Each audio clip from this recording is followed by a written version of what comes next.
Assalamualaikum warahmatullahi wabarakatuh. Kali ini saya akan saya akan menjelaskan tentang penentuan perubahan entalpi reaksi delta H. Nah, ini kategorinya yang C ya, kalau di video saya tuh untuk masalah termokimia. Yang pertama menggunakan kalorimeter, kemudian yang kedua berdasarkan perubahan entalpi ya, perubahan entalpi. Kemudian yang ketiga adalah berdasarkan hukum Hess. Yang keempat berdasarkan energi ikatan. Yang kelima perubahan entalpi delta H pembakaran bahan bakar. Jadi kita akan membahas 5-5-nya.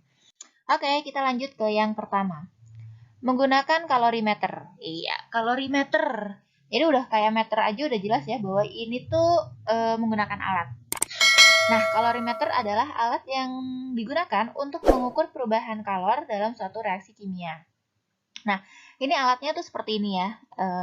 Terus, habis itu saya akan menjelaskan untuk kalorimeter rumusnya. Biasanya itu saya pakainya Ki, ada tiga tahapan. Yang pertama adalah mencari Ki system. Nah, Ki system ini rumusnya adalah massa dikalikan C kalikan delta T. Delta T di sini otomatis suhu ya.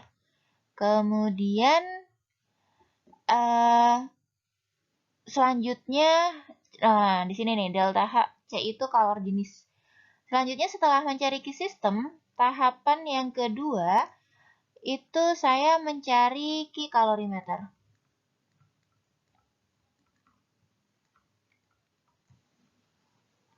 Nah, Ki kalorimeter itu rumusnya C besar dikalikan delta T.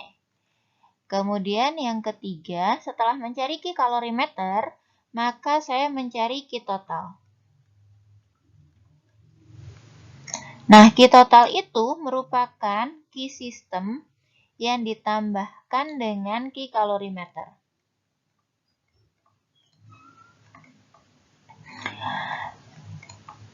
Jadi tinggal menambahkan antara nomor 1 sama nomor 2 ya. Kemudian yang nomor 4 baru kita bisa mencari delta H-nya. Delta H-nya itu sama dengan min Ki total dibagi oleh mol. Nah, seperti yang kalian ketahui ya, mol itu rumusnya ada 4. Sebenarnya mol R-nya banyak ya, tapi yang perlu kita perhatikan mol itu gram per mR bisa jadi PV sama dengan nRT. nRT bisa jadi juga gram. Nanti dulu, mol dikalikan volume, molaritas dikalikan volume. Satunya lagi volume per 22,4 jika keadaan STP. Nah, di sini untuk mencari massanya, jika yang diketahuinya itu kalau massa kan di sini gram ya. Jadi satuan massa itu gram. Kalau misalnya di sini yang diketahui adalah liter, maka kita ubah dulu. Untuk mencari massa itu kalian ingat Rho sama dengan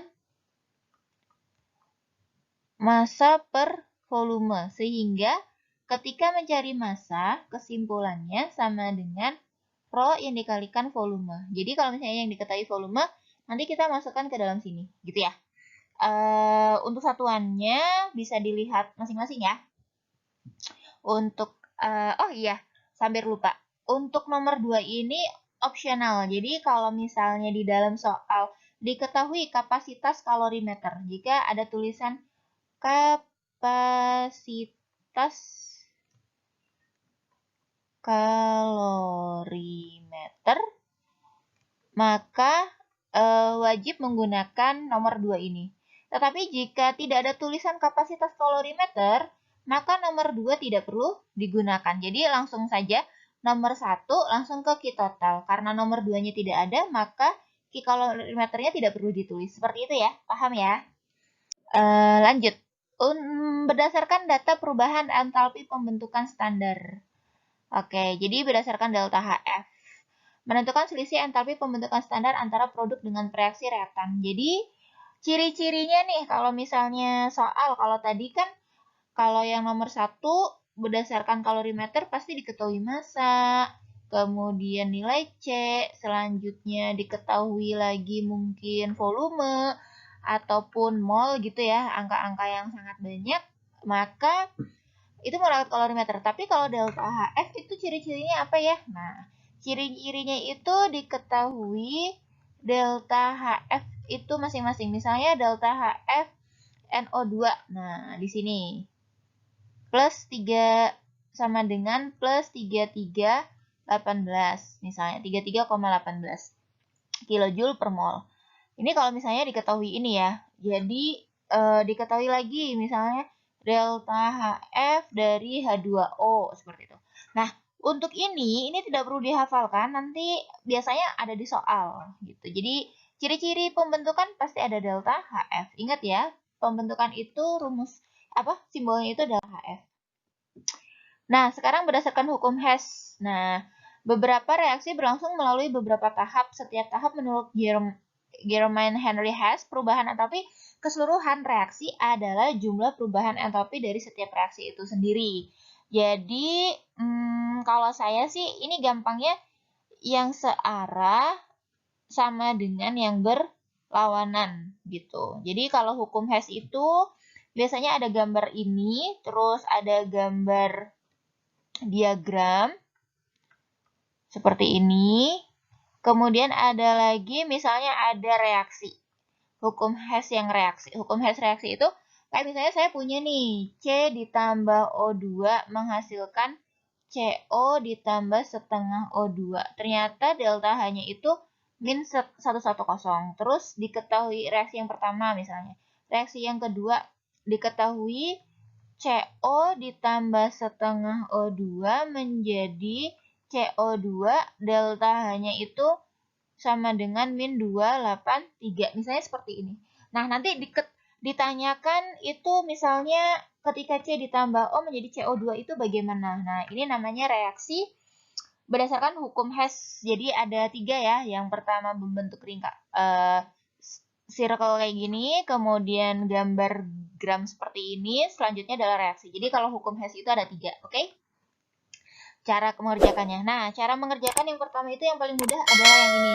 Tapi untuk penjelasannya mungkin di video selanjutnya ya. Kalau yang di sini pokoknya yang searah sama dengan yang berlawanan.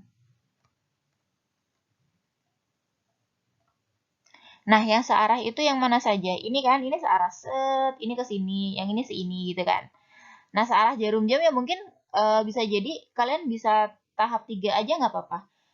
Biasanya saya ngikutin yang searah itu yang searah jarum jam maksudnya. Nah, yang searah jarum jam kan tahap 3, berarti saya tulis delta H3. Sama dengan yang berlawanan tuh yang mana? Berarti kan yang tahap 1, delta H1 ditambah delta H2. Nah, ketika yang ditanyakan delta H2, ya berarti gampang tinggal delta H2 sama dengan delta H3 dikurangi delta H1. Seperti itu. Kalau misalnya yang ini, misalnya saya punya ini nih, set. Nah, misalnya ini nomor 1, biar kelihatan ya. Ini misalnya nomor 1, ini nomor 2, ini nomor 3.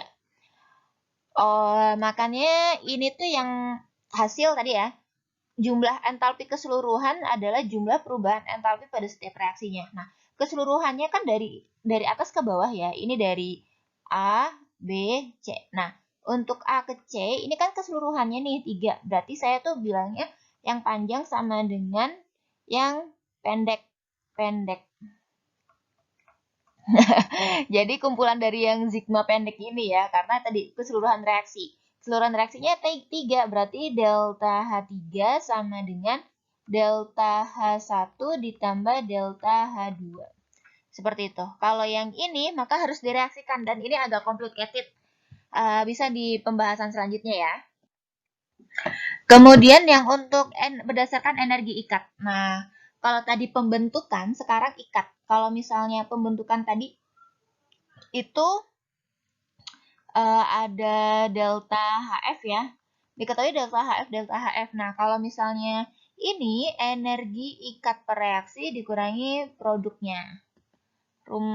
Biasanya ini nih ada apa namanya, ciri-cirinya tuh diketahui, misalnya H, ikatan energi H dengan H itu 4, 3, 6. Nanti delta H, C strip 2 kali O, itu ikatan rangkap 2 kovalen misalnya, itu 7, 4, 1. Nah, seperti yang pada delta HF, ini tidak perlu dihafalkan.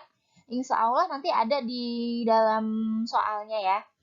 Kemudian untuk mempersingkat ya, biasanya saya itu untuk yang apa nih namanya, saya lupa. Oke, untuk yang energi pembentukan ya, berdasarkan energi pembentukan. Oke, atau yang istilahnya itu delta HF ya. Delta HF.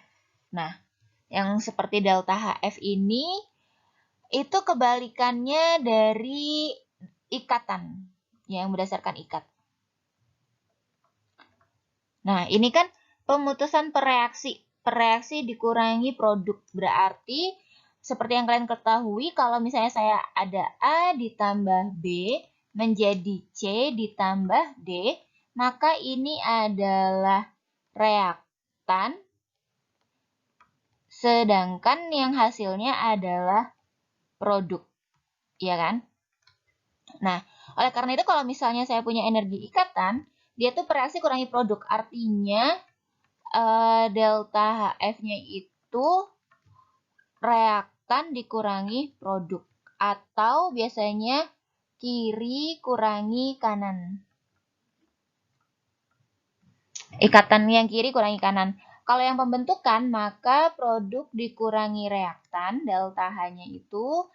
Kemudian atau ya, atau kanan dikurangi kiri. Nah, maksudnya kanan kurangi kiri, reaktan itu di sebelah kiri, sedangkan produk itu di sebelah kanan. Jadi nggak perlu bingung ya kalau misalnya banyak buku.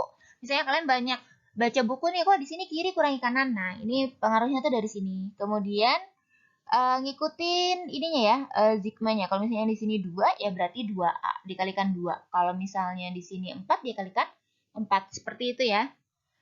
Oke, lanjut untuk pembahasan soal di video yang berbeda.